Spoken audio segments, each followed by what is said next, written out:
natin po dito sa handog ng Pangulo Medical Caravan sa Lawag City this morning? Ngayong umaga na ito, napakadami po nating serbisyo no, na ibibigay sa ating mga kababayan. Unang-una po syempre no, yung konsultasyon sa mga expert natin. Nandito po yung pediatric, yung mga IM, OB-GYN, meron din po tayong doktor sa mata, doktor sa tenga, at iba pa pong eksperto na maaari pong puntahan ng ating mga kababayan. Bukod dyan, libre din po no, yung ibibigay nating mga gamot at libre din po yung mga ibibigay nating iba pang serbisyo katulad po ng X-ray, ng ECG at ng ultrasound.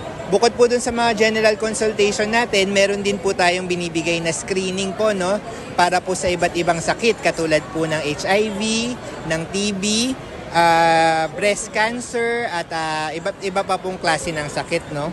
Meron din po tayong oral health services, nutrition services, mamimigay po tayo no ng mga Nutriboxes at meron din po tayong newborn screening, meron din po tayong iba't ibang laboratory po no na pwede pong kunin ng ating mga kababayan. Nandiyan po yung CBC, urinalysis at iba pa pong laboratory.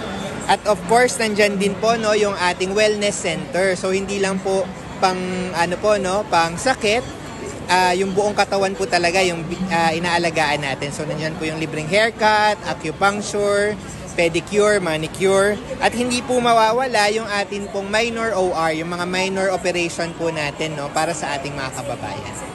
Sir, Doc, para sa mga habol pa po dito sa City Hall, hanggang what time po kayo dito, sir?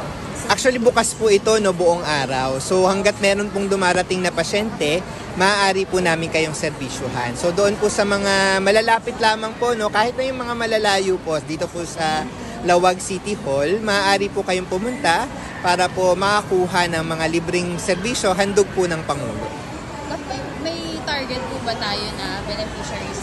Ang inaasahan namin almost 1,000 po no, yung makikater namin ngayong araw na ito. Of course, maaari pa po yung madagdagan no, kung yung mga iba po nating kababayan dito po sa Ilocos Norte ay pupunta dito sa Lawag. Pero as of now, ang target po natin, ang inaasahan po natin ay mga 1,000 pasyente po ang masiservisyohan namin.